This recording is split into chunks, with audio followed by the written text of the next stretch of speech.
Omido for the beat.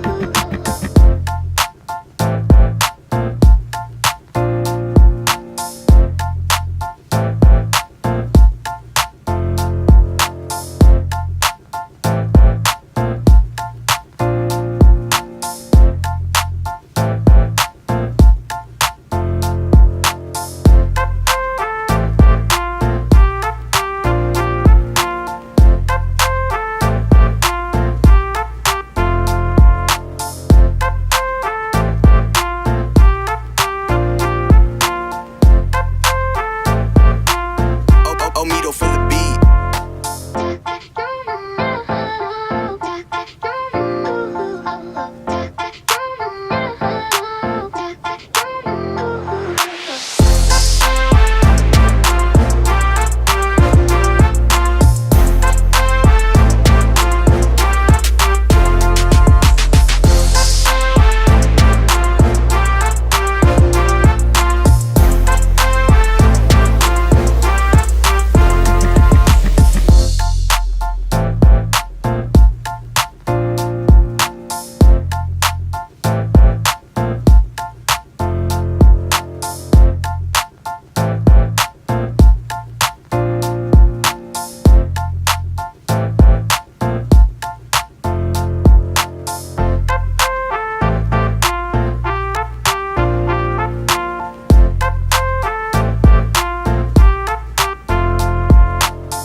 Omido for the beat.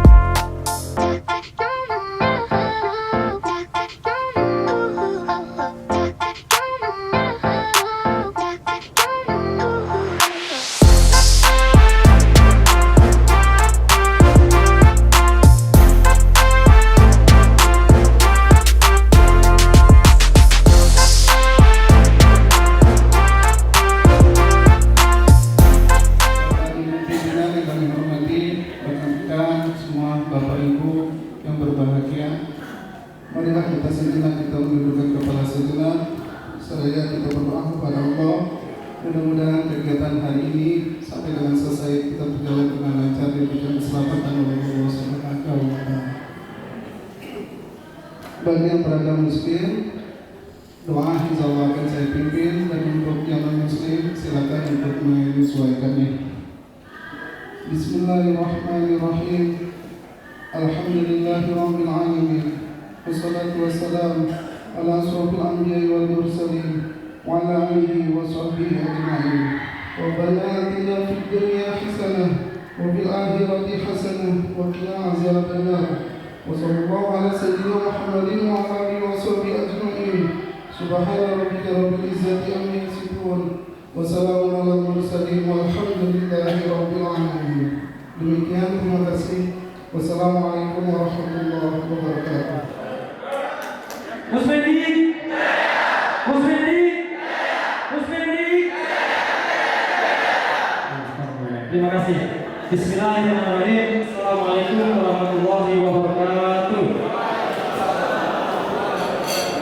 Yang saya hormati Kepala Pusat Asesmen Pendidikan Ibu Romiati, yang saya hormati seluruh koordinator prestasi, sudah hadir tadi kayaknya lengkap, ada Bu Mira, Pak Yoyo, Bu Irma, dan juga Pak Dalu.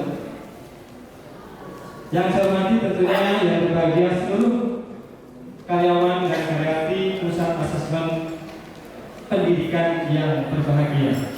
Puji syukur kita panjatkan kepada Allah Subhanahu wa Ta'ala karena atas rahmat dan ridhonya. Pada siang hari ini kita masih diberi nikmat iman, nikmat Islam, dan juga nikmat sehat, sehingga kita dapat berkumpul bersama di satu momen yang setiap tahun kita lakukan. Dan alhamdulillah tahun ini kita lakukannya di Bogor atau di Hotel Highland Bogor.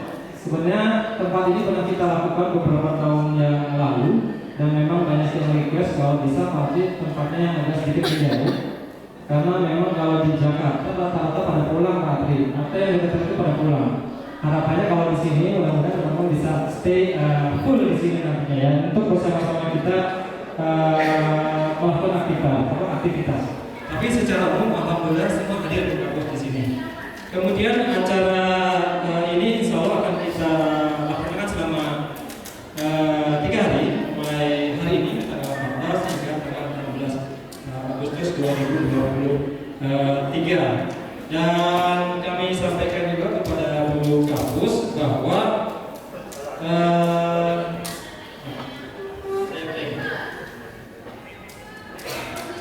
kemudian kegiatan ini juga akan diisi oleh beberapa pemateri, baik dari Kemenkes dan juga dari Pusdiklat. Selain itu nanti juga akan diisi outbound yang insya Allah akan dilakukan oleh dari tim dari IO yang akan dilaksanakan pada esok hari.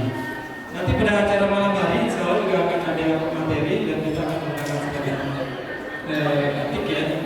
Kemudian perlu saya informasikan juga kepada Bapak dan Ibu bahwa beberapa hari yang lalu atau tanggal 11 sampai tanggal 10-11 kita diamankan oleh Beskap untuk menjadi tuan rumah pelaksanaan lomba antar sabda di lingkungan Beskap. Dan alhamdulillah rangkaian kemarin bisa berjalan dengan aman, baik dan lancar. Dan saya patut mengapresiasi kepada seluruh peserta yang bertanding kemarin yang sudah berjibaku bertanding sangat serius dan alhamdulillah hasilnya juga positif bagus. Dari 5 pertandingan kita meraih juara pertamanya 3 calon olahraga.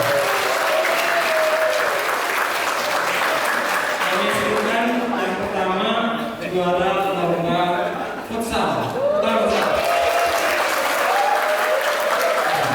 Selanjutnya kami atas nama panitia, saya mewakili teman-teman panitia pelaksanaan kegiatan dunia pegawai kali ini mengucapkan permohonan ya apabila dalam pelaksanaan nanti ada kekurangan karena ini memang persiapannya lumayan dan acara-acara cukup padat dan diharapkan seluruh pegawai, seluruh pimpinan semuanya bisa berbaur dan mengikuti seluruh rangkaian yang sudah kita agendakan.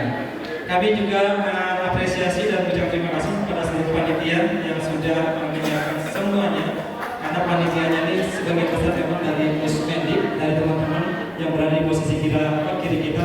Kita berikan terus. Jadi Pusmendik ini luar biasa. Tanggal 10-11 kita menjadi tuan rumah untuk lomba se-Beskap. Jadi itu khusus, saya nggak tahu kenapa, mungkin dipikir Pusmendik ini hebat gitu ya. Jadi Pusmendik yang diminta untuk menjadi tuan rumah dan khusus spesifik yang menjadi koordinatornya diminta Kasubag Pusmendik Pak Tri. Jadi Pak Tri kerja keras untuk berkoordinasi dengan teman-teman dan kemudian teman-teman Beskap semua terselenggara dengan baik dan teman-teman yang berpartisipasi dengan lomba dan begitu hebatnya menjadi juara umum. Dana yang dikelola jauh lebih besar. Jadi jauh lebih besar dan sangat high stake gitu ya, dan sorotannya sangat besar. Jadi kesuksesan PP3 itu menentukan Pusmendik, Beskap dan Kemdikbud. Jadi ini tugas besar. Jadi karena itu ketika pelaksanaan kegiatan BP3 atau tugas BP3 sebagai teman-teman memang membantu. Jadi kalau sejak awal Bupati inginnya sebagian mungkin bisa dipindah, tapi kita masih mempunyai pekerjaan yang tidak berubah. Jadi kecuali kalau pekerjaan kita sebagian tidak sama, artinya sudah berkurang, kita mungkin bisa mengurangi juga. Tetapi pekerjaan kita tetap. BP3 mempunyai tambahan pekerjaan lain. Jadi ini yang agak posisi kita sulit. Sementara itu untuk penambahan sumber daya manusia kita juga terbatas. Dan untuk pelaksanaan asesmen berskala besar, ujian, ini memang diperlukan pengalaman, diperlukan keseriusan. Jadi ini teman-teman sudah buktikan bahwa kita dapat, tetapi apapun yang telah kita capai, kita tidak boleh puas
berasal dari AN. Artinya apa? Artinya peran data asesmen nasional ini semakin besar. Jadi secara umum teman-teman asesmen nasional sudah diterima, tetapi yang kemudian masih sebagian mempertanyakan, yang masih kemudian ingin ditingkatkan adalah kualitas data kita. Kualitas data berasal dari instrumen kita yang betul-betul baik, mengukur apa yang betul kita ingin ukur. Kemudian ketika pelaksanaan bahwa data yang kita peroleh itu betul-betul data yang sesungguhnya, bukan karena faktor-faktor lain. Artinya ketika kita memperoleh data AKN, literasi numerasi, itu betul-betul mencerminkan literasi numerasi siswa yang kita ukur. Jadi karena itu kerjasama kita semua, teman-teman di ketika pelaksanaan AN itu pastikan datanya bersih. Kemudian bagaimana kita mengatur mekanismenya, data itu dapat segera tim Pak Yoyo dapat segera menganalisis. Ya. Jadi karena kalau ada hal yang masih tercecer nanti kita tidak bisa utuh. Nah itu tantangan kita sebagai gambaran teman-teman. Bisa pengambilan data tahun 2022 bulan Mei Juni tahun lalu, pelaporannya mereka melaporkan hasil itu nanti 2019 di 2023 bulan Desember. Jadi 1,5 tahun yang diperlukan mereka untuk menghasilkan laporan. Jadi hasil sudah kita peroleh bulan beberapa minggu yang lalu. Jadi artinya mereka perlu waktu 1 tahun untuk melakukan analisis dan memberikan hasil dipisah 1 tahun. Jadi kita sudah tahu nih Indonesia skornya bagaimana, kemudian tapi kita belum bisa membandingkan negara lain karena masih ditutupi. Ya, jadi nanti kita mendapat hasilnya bulan Desember. Jadi teman-teman bayangkan 1 tahun bisa, sementara kita hanya beberapa bulan. Meskipun demikian, kita tidak bisa ketika diminta oleh Bappenas, diminta Biro Perencanaan, Keuangan, hasilnya bagaimana, kita nggak bisa bilang bisa aja 1,5 tahun, bisa kita coba berperan, nggak bisa, karena memang tuntutan kita berbeda. Jadi di Indonesia ini memang luar biasa. Lingkup yang kita atasi, apa yang kita tangani sangat luas. Tetapi dengan sumber daya yang terbatas, tetapi kita diharapkan tetap memberikan pelayanan hasil kualitas yang tetap baik. Jadi karena itu kita tetap harus selalu melakukan refleksi, introspeksi, bagaimana mencari jalan, mencari solusi agar instrumen kita kualitasnya semakin baik, kita percaya hasilnya. Jadi jangan sampai ketika data sudah keluar, hasil keluar, ada yang mempertanyakan kualitas instrumen kita. Jangan sampai. Itu sangat mendasar. Jadi asumsi kita ketika data AN ini digunakan, instrumen kita baik, artinya memberikan informasi yang valid. Pelaksanaan juga sesuai prosedur, datanya valid. Hasilnya, hasil analisis juga sesuai. Ya. Jadi prosesnya ini kita saling kait mengenai. Jadi ini yang menurut saya menjadi kekhususan dari pusat assessment.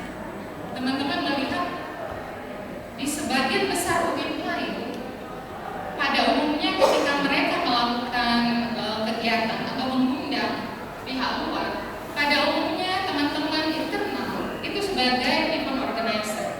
Mereka tidak terlibat dalam proses. Tetapi di pusat assessment kita nggak bisa.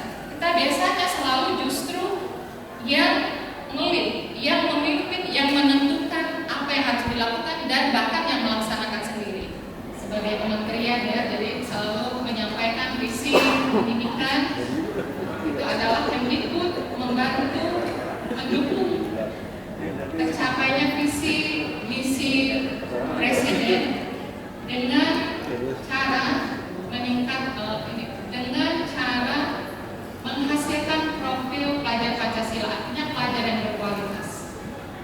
Nah, kita mendukung itu, tetapi teman-teman di dalam sebagai pelaksana, sebagai bagian dari Kemdikbud juga bukan hanya sekedar melaksanakan, tetapi diharapkan juga mempunyai kualitas yang sama seperti pelajar yang ingin kita bentuk. Jadi teman-teman mungkin sudah mengenal profil belajar Pancasila, beriman bertakwa kepada Tuhan Maha Esa, berakhlak mulia, bernalar kritis, mandiri, kreatif, kolaboratif, berkebinekaan global. Kita juga, jadi kita tidak hanya mengatakan kepada guru, Bapak Ibu guru, Bapak Ibu dinas, kita sama-sama membantu untuk menghasilkan generasi yang berkualitas yang kita sebut profil belajar Pancasila. Tetapi kita di Kemdikbud juga berusaha mengupayakan agar diri kita juga mempunyai karakteristik demikian. Karena kalau tidak, namanya tidak konsisten. Itu seperti orang tua mengatakan kepada anak-anak, anak-anak rajin membaca, anak-anak ketika waktunya sembahyang, sholat atau waktunya beribadah. Tetapi orang tuanya tidak memberikan contoh, tidak akan diikuti orang. Dan juga sikap kerja.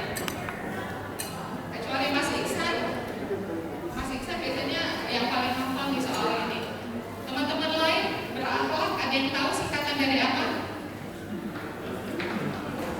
Tujuh tangan. Singkatan dari apa? Ini.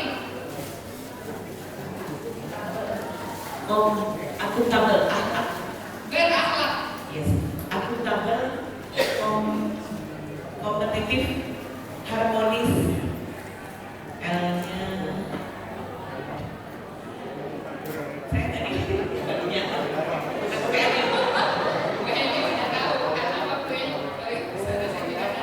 akuntabel, kompeten, harmonis, loyal, adaptif, dan kolaboratif.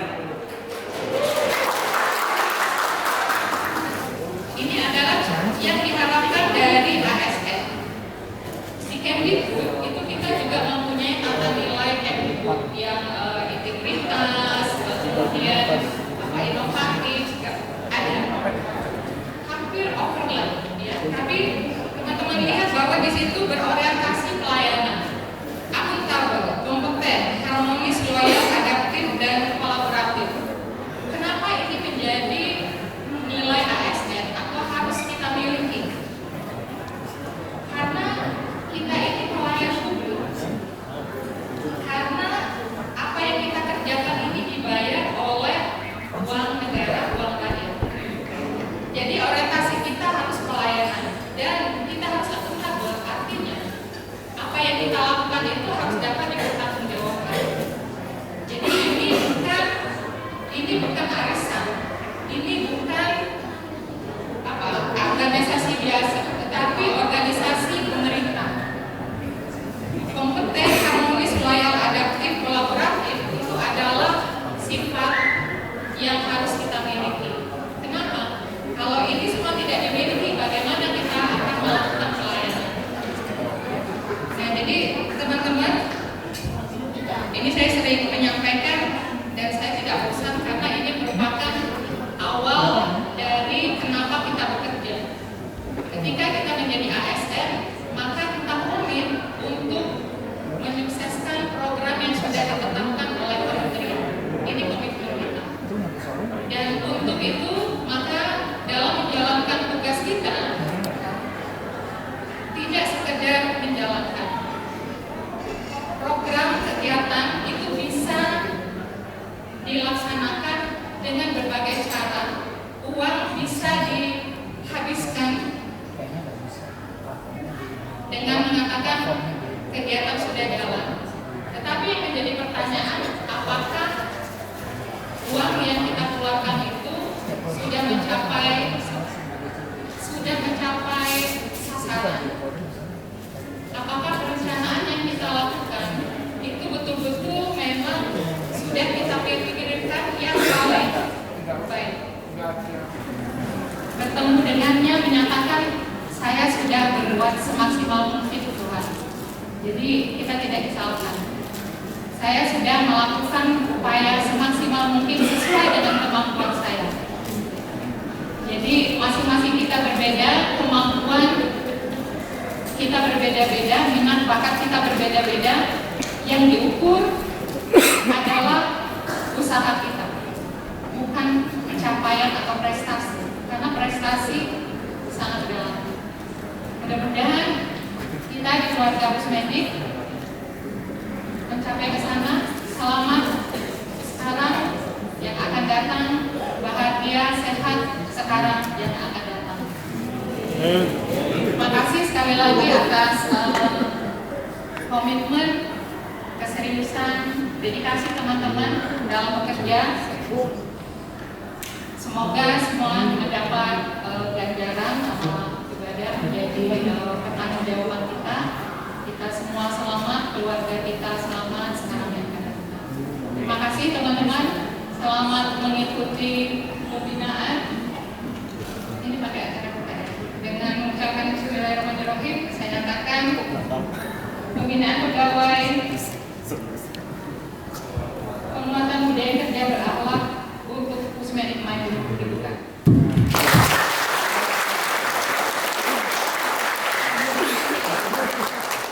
Terima kasih sekali lagi teman-teman panitia atas kerja keras dan semoga sukses. Untuk akademik bebas. Oke, untuk Anda sesuai dengan doa saya. Aduan slot.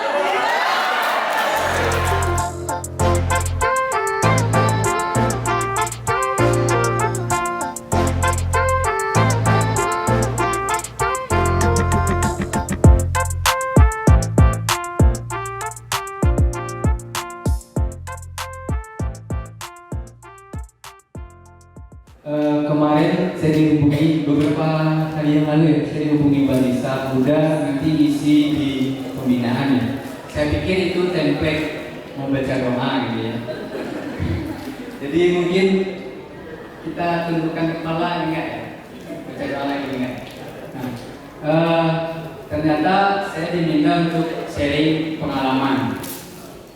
Ketika diminta sharing pengalaman ini saya agak minder waktu itu. Karena banyak yang berpengalaman dari saya di Pusmedik kan, yang lebih pintar banyak, yang lebih pengalaman banyak, yang lebih berkomitmen dalam bekerja banyak, yang lebih dari saya itu banyak. Saya mau sharing apa ya yang nggak punya oleh teman-teman lain, itu saya mikir. Nah, satu-satunya yang ketemu ya ini prostetik. Saya yakin kan ada yang pengalaman pakai prostetik seperti saya. Ada yang pengalaman pakai kaki palsu? Gak ada ya?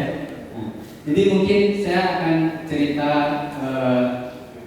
tentang bagaimana saya menjalani hidup saya sebagai seorang mangkuti di sebuah lingkungan yang hebat menerima saya seperti lebih dari keluarga saya sendiri. Nah, sebelum mulai Bapak Ibu, saya mau kutip sedikit hadis riwayat Abu Daud ya. Ada 3 orang yang dijamin surga oleh Allah SWT. Yang pertama itu orang yang berakhlak baik, akhlak sesuai dengan tema kegiatan kita. Yang kedua itu adalah orang yang menghindari dusta walau bercanda. Yang ketiga itu adalah orang yang menghindari debat walaupun benar. Jadi walaupun saya salah, Bapak Ibu benar selama pembicaraan ini jangan didebat ya saya. Udah terima aja gitu. Nah, baik Bapak Ibu, saya itu dulunya saya bercerita tentang bagaimana saya berdamai dengan diri saya sendiri, berdamai dengan keadaan saya, berdamai dengan apa yang Tuhan tentukan ke diri saya sendiri. Saya dulu Bapak Ibu sebelum saya aplikasi itu, saya dulu di swasta. Kalau dari penghasilan itu untuk seorang anak muda lajang itu sudah sangat lebih dari cukup. Dunia ini rasanya bisa kita beli apapun kita bisa beli. Mau kemana pun kita tinggal pesan tiket gitu. Pokoknya semua aja mau semua orang itu udah masih kalah dengan kita gitu. Nah, ketika takdir ini terjadi itu tepat hari ke-8 setelah saya menikah. Jadi Sabtunya saya menikah, Sabtu minggu depannya saya kecelakaan. Insiden seperti itu. Nah, Tuhan itu maha adil, Bapak Ibu. Maha adil karena memberikan, mentakdirkan saya terlahir di keluarga yang sangat luar biasa mendukung saya, dan dipertemukan dengan istri yang juga sangat luar biasa mendukung saya. Saya dulu pemulihannya sampai 1 tahun. 1 tahun. Pemulihan fisiknya 2 bulan, Bapak Ibu. Pas operasi itu 2 bulan saya sudah sembuh. Tapi pemulihan mental saya itu saya hampir 1 tahun baru balik lagi ke masyarakat, bekerja, itu hampir 1 tahun. Nah, sebelum ketika peristiwa itu terjadi, Bapak Ibu, saya itu banyak sekali denialnya. Mungkinnya bagaimana dan teman-teman itu orang psikologi itu paham sekali apa yang terjadi dengan saya ya. Itu yang membedakan kami disabilitas post traumatik dengan disabilitasnya itu yang sudah given dari lahir. Ketika teman-teman disabilitas yang sudah dari lahir, mereka itu secara natural lingkungannya itu sudah support. Jadi mereka tidak merasakan kesenjangan-kesenjangan, perubahan-perubahan drastis, atau rasa minder yang sangat luar biasa, itu mereka tidak merasakan. Berbeda dengan kami yang post traumatik ini, itu pergulatan mentalnya itu luar biasa loh. Saya itu merasa teman-teman yang biasanya nongkrong, nonton bola bareng, ngopi bareng, ini mereka masih mau nggak sih ngajak saya? Atau teman-teman yang biasa futsalan dengan saya itu masih mau nggak sih ngajak saya ke lapangan walaupun saya nggak ikut main gitu? Ternyata nggak mau ya, kemarin futsal ada yang ngajak saya. Tapi seiring itu saya juga terus belajar di kelas gitu. Ya udah, ini memang udah jalan saya. Setidaknya saya masih punya rezeki yang bisa saya bawa pulang untuk istri yang sudah menjadi tanggung jawab saya gitu. Yang ketika saya jabat tangan ayahnya itu berpindah dari pundak ayahnya ke pundak saya tanggung jawabnya. Namun 2017 itu saya tes, 2018 saya ditakdirkan untuk bertemu Bapak Ibu semua. Saya bersyukur sekali. Jadi kalau kata istilahnya Bapak Ibu ya, kaki saya berkurang, tapi kemudian jalannya makin jauh, malah makin kemana-mana.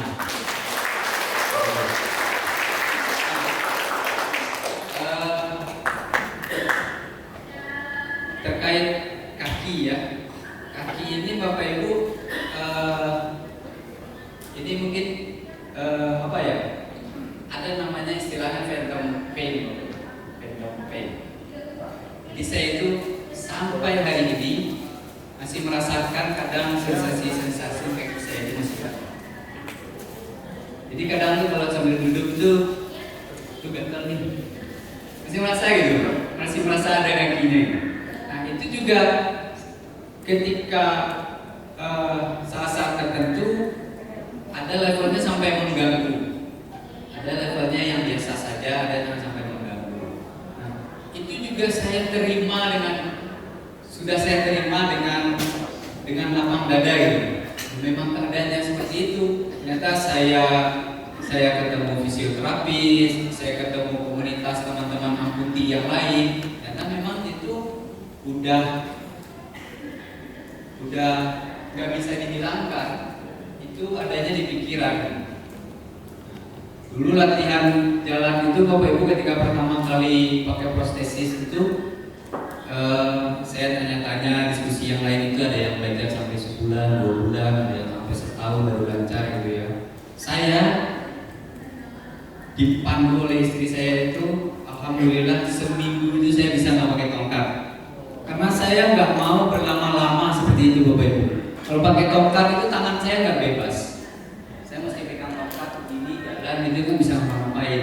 Pakai kaki kan lebih enak ya, tangannya bisa beraktivitas, bawa barang, angkat galon, anak, semuanya saya bisa. Jadi saya itu hari ini tidak menemukan alasan untuk tidak bersyukur. Kaki saya diambil oleh Allah Subhanahu wa taala, Bapak Ibu, karena memang Allah lah pemiliknya gitu ya. Tapi kemudian saya diberikan rezeki yang lebih dari cukup, diberikan keluarga, diberikan anak-anak yang lucu-lucu, diberikan istri yang baik, dipertemukan dengan orang-orang hebat dan juga orang-orang baik yang menerima saya seperti keluarganya sendiri.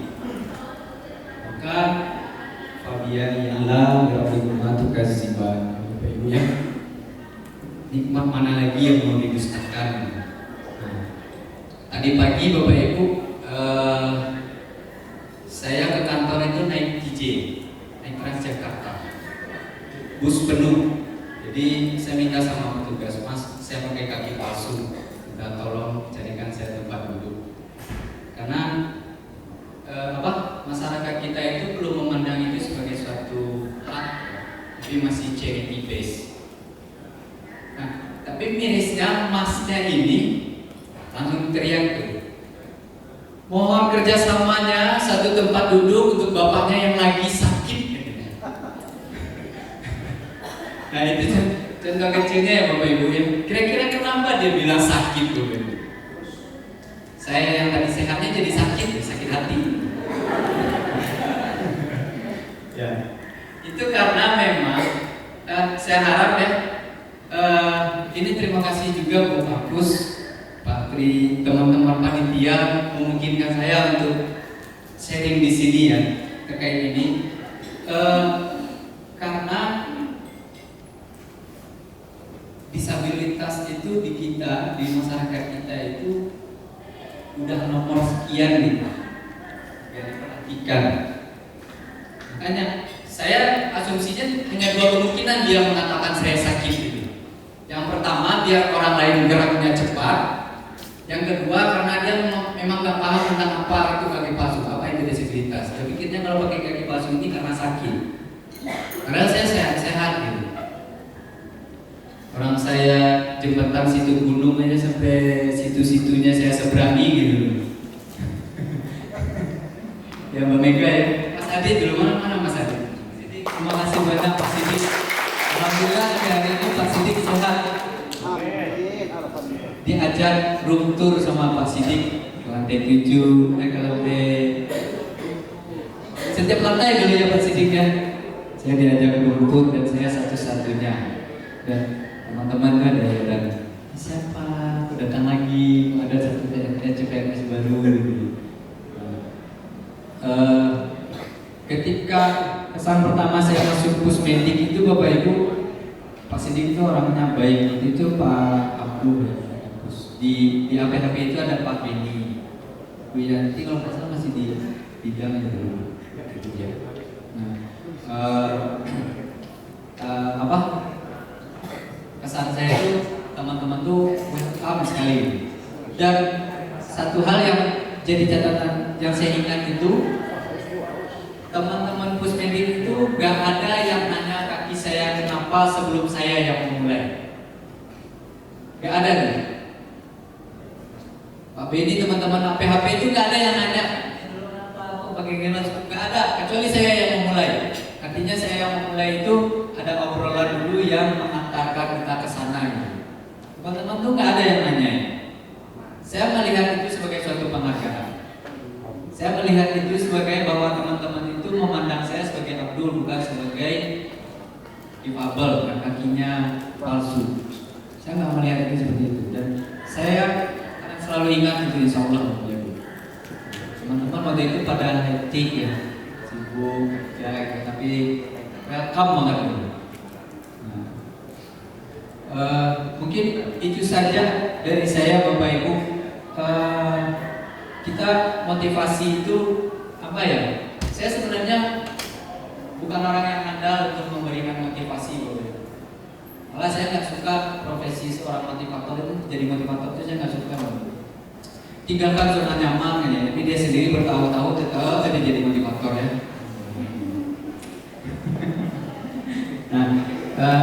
Mudah-mudahan dari cerita saya ini kita sama-sama belajar 3 hal itu ya Bapak Ibu ya. Ikhlas, saling menghargai dan bersyukur. Ikhlas, menghargai dan saling bersyukur. Seperti itu Bapak Ibu. Nah, kalau motivasi itu Bapak Ibu, kalau kata Buya Hamka ya, kata Buya Hamka itu kalau kamu nyarinya siapa halus ya, kalau Buya Hamka itu ngomongnya PSK dalam bahasa yang kasar ya. Kalau kamu nyari PSK, ke Makkah pun kamu akan ketemu PSK. Tapi kalau kamu nyarinya kebaikan, ke Las Vegas pun kamu gak akan menemukan kebaikan itu. Jadi kalau teman-teman pengennya menemukan sesuatu yang baik, sesuatu yang positif, walaupun di lingkungan yang buruk pun akan ketemu. Tapi kalau teman-teman gak ada ruang untuk menerima motivasi gitu ya, menerima suatu kebaikan gitu ya nggak akan nyampe. Jadi saya bukan orang yang memotivasi, orang yang bagus, yang pintar memotivasi gitu begitu ya teman-teman. Tapi saya mudah-mudahan dari cerita singkat saya bagaimana saya belajar menerima kekurangan saya, mudah-mudahan Bapak Ibu bisa menemukan motivasi, menemukan semangat, dan mudah-mudahan kalau nanti ada futsal lagi saya bisa diajak. Terima kasih Bapak Ibu. Assalamualaikum warahmatullahi wabarakatuh.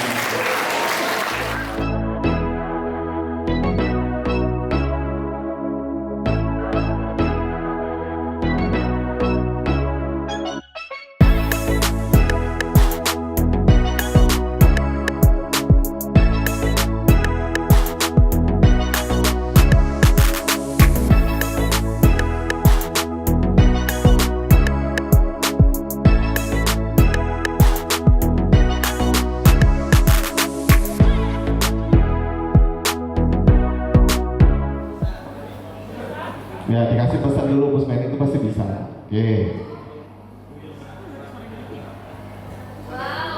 Menghadap ke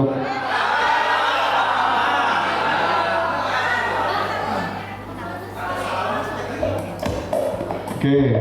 Mohon maaf yang di sebelah kiri. Ayo. Menghadap ke belakang kantor Pusmen.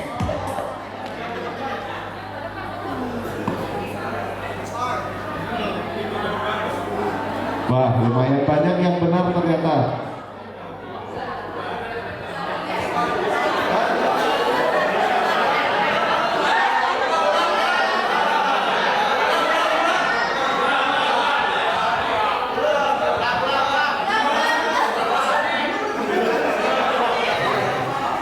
Ke jenjang SMA atau SMA ada?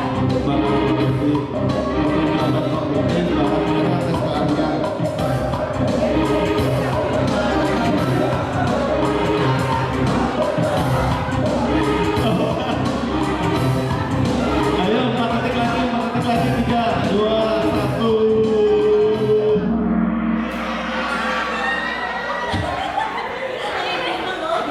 Ini kalau timnya Bu Irma dan salah aduh.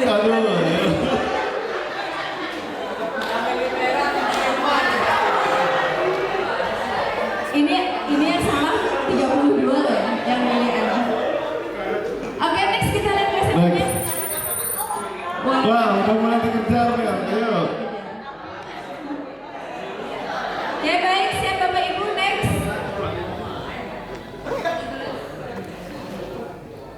Ini adalah pertanyaan MCMA, jawabannya lebih dari 1. Lebih dari 1. Siapa yang dapat mengakses satuan pendidikan menggunakan akun belajar ID? MCMA ya Bapak Ibu, MCMA jawabannya lebih dari 1.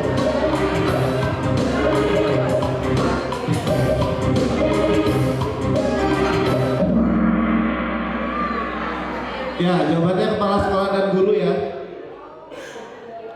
yang memiliki akun belajar.id. Oke, Oke, kita silakan. lihat peringkatnya. Wah.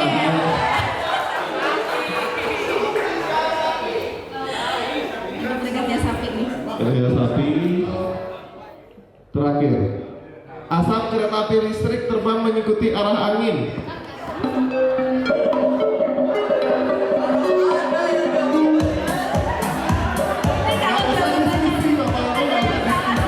Ini kalau jawabannya semua kan pernah naik KRL ya.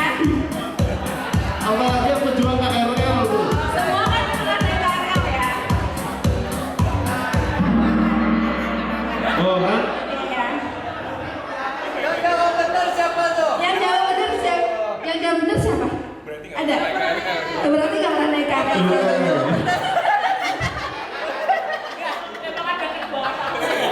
KRL itu nggak mengeluarkan asap ya? Iya. KRL itu tidak mengeluarkan asap. Oke, kita lihat klasemen lagi. Maklum pejuang KRL jadi saya tahu. Oke, baik, kita lihat siapakah peringkat 1, 2, dan 3-nya Bapak Ibu. Podiumnya.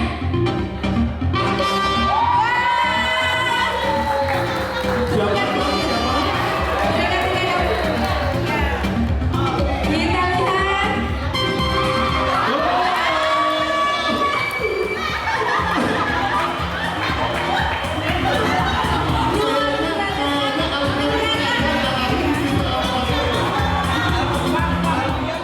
Kamu petok-petok ayam. Pidato. Sosok siapa? Apa tuh? Siapa? Mau dijawab nggak? Buka bus. Buka bus katanya. Buka bus. Benar? Kita cek ya jawabannya. Iya, kita cek ya jawabannya ya. Oke, kita cek. Oke.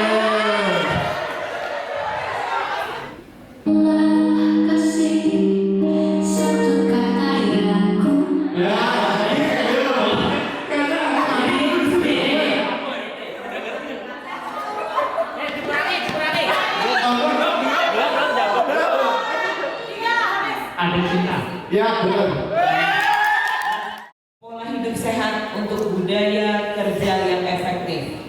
Tidak berpanjang lebar, dengan hormat kami undang Dr. Ari Setianingrum untuk menyampaikan materinya.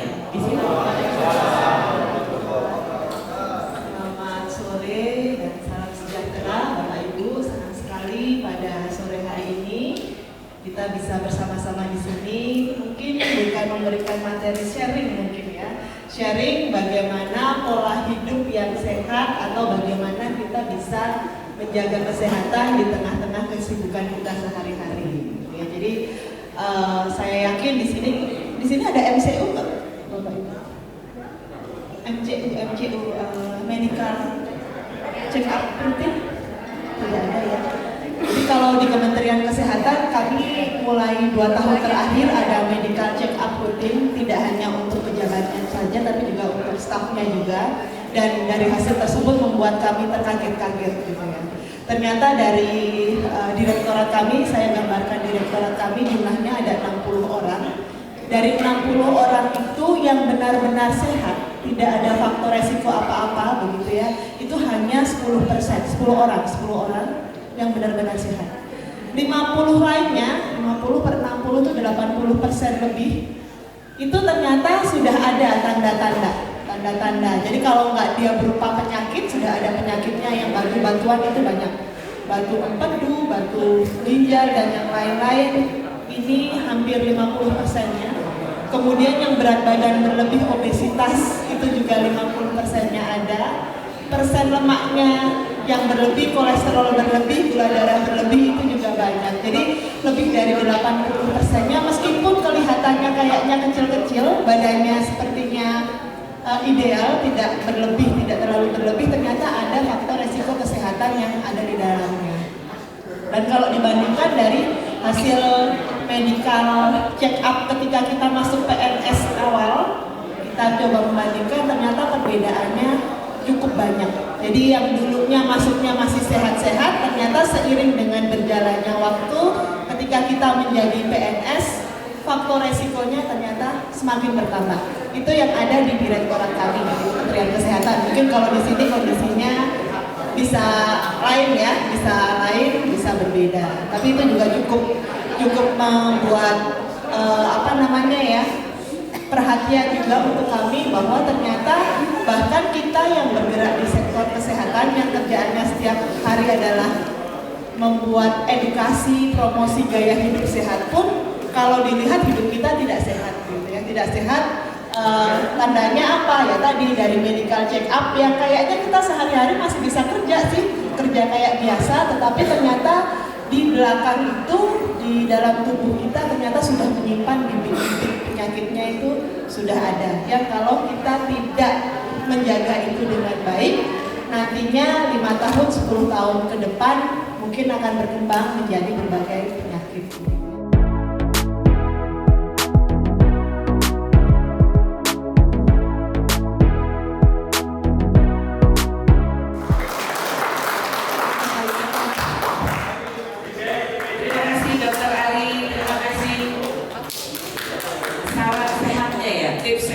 Dan menuju kerja yang produktif.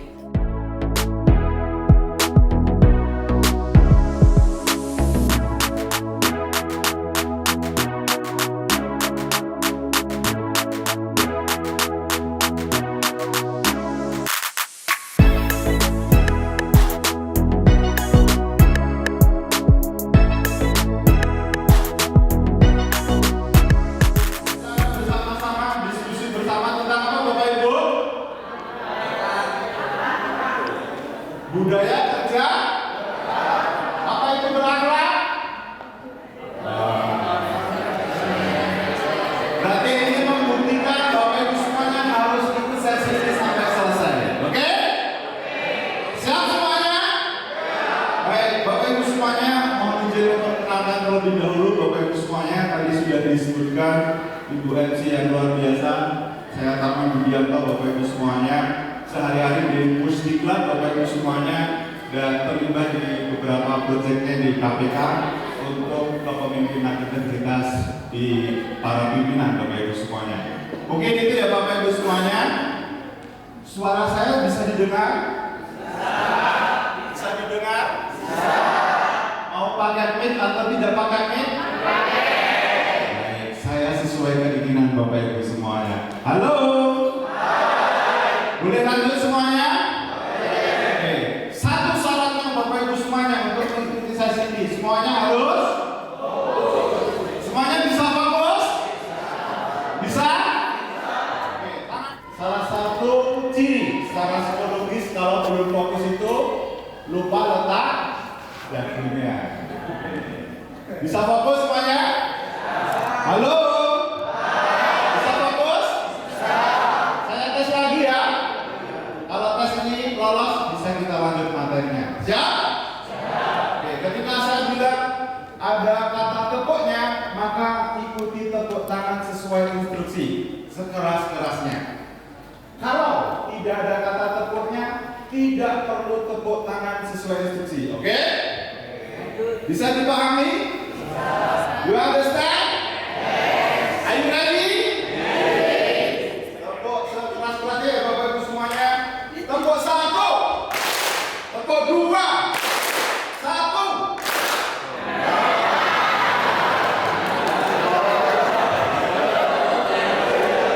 Itu artinya belum fokus. Boleh tangan-tangannya di atas Bapak Ibu. Oke, dipanggil ya Bapak Ibu semuanya. Rohku. Masuk. Oke, bisa fokus? Ini angka berapa? Ini angka berapa? Tapi bukan itu tesnya. Oke, siap? Saya ulangi ya. Tepuk 1, 2. Nah, Bapak Ibu semuanya sama dengan kita membangun budaya kerja di sini, Bapak Ibu semuanya. Oh, di sana teriak-teriak juga ya? Oke. Halo. Kalau membangun budaya kerja itu butuh waktu sedikit atau lama? Lama atau sedikit? Oke, butuh dibangun, butuh waktu seperti kita memulai bulan musik tadi. Benar Bapak Ibu? Kalau kita perubahannya adalah perubahan fisik misalnya, jadi kita cuma tinggal bangun, pengadaan selesai ada. Tapi kalau budaya kerja ini Bapak Ibu semuanya butuh waktu, butuh proses. Benar Bapak Ibu? Halo? Nah, Bapak Ibu semuanya, kalau kita melihat di sini Bapak Ibu semuanya, sekarang yang namanya apa Bapak Ibu semuanya? Bacaannya? Berakhlak. Berakhlak itu kepanjangannya apa Bapak Ibu? Organisasi pelayanan, terus?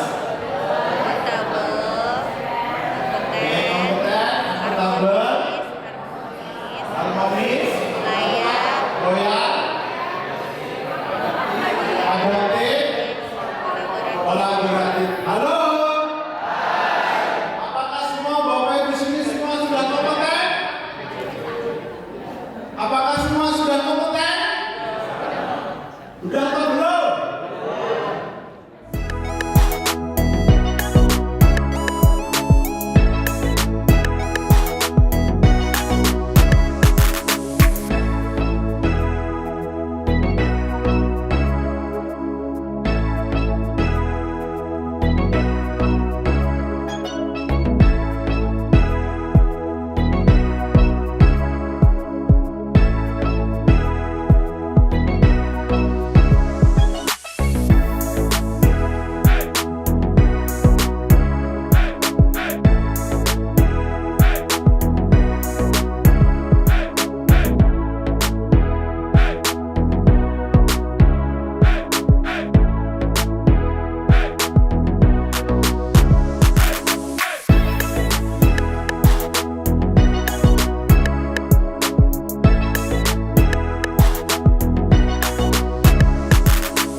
Pusmedik ini budaya kerjanya berakhlak yang sebenarnya backstage bukan hanya frontstage. Kira-kira yakin?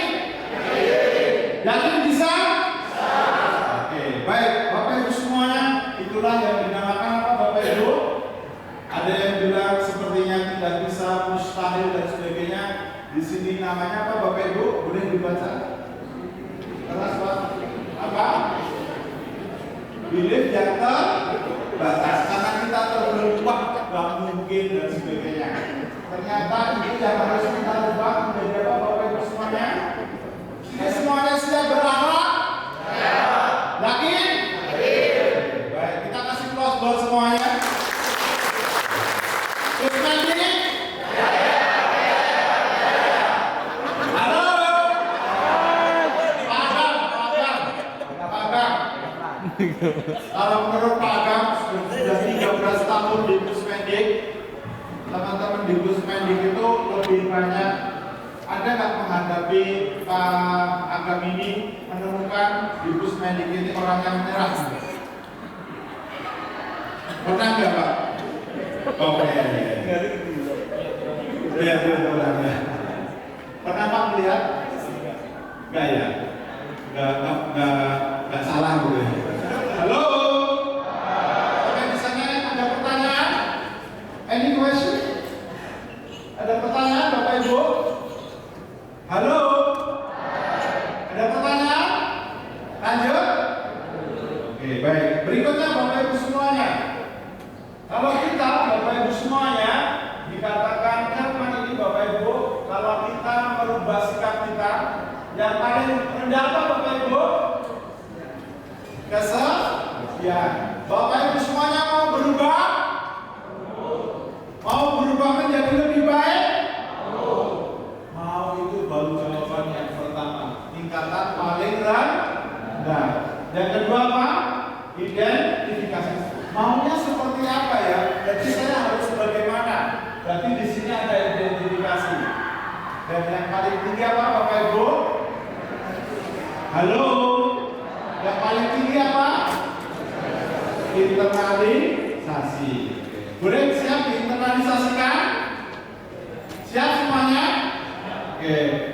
Semuanya masih bisa berdiri?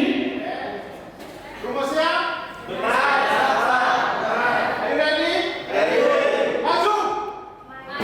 Mundur. Harus siapa? Ulangi. Sudah paham semuanya? Halo? Tangan di pinggang? Oke.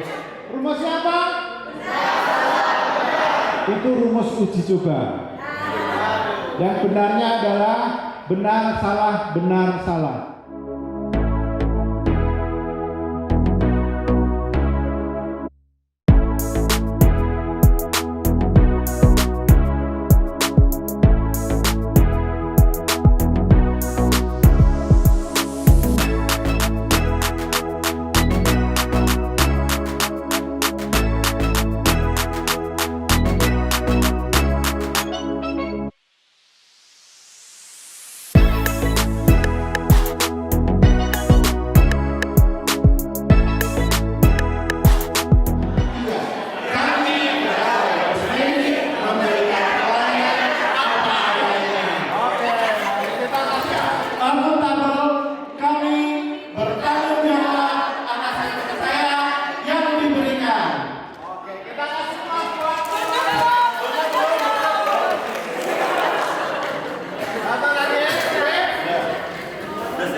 Untuk doanya, akuntabel, kami menyalahgunakan kepercayaan yang telah diberikan.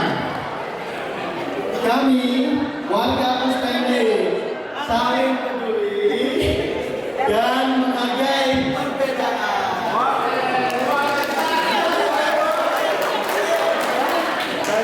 Doanya, kami warga Kuspendi tidak acuh tak acuh dan bodoh.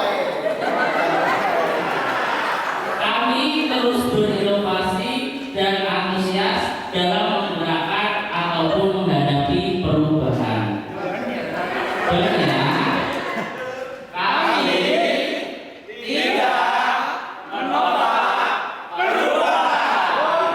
Kami siap bekerja sama dan bersinergi.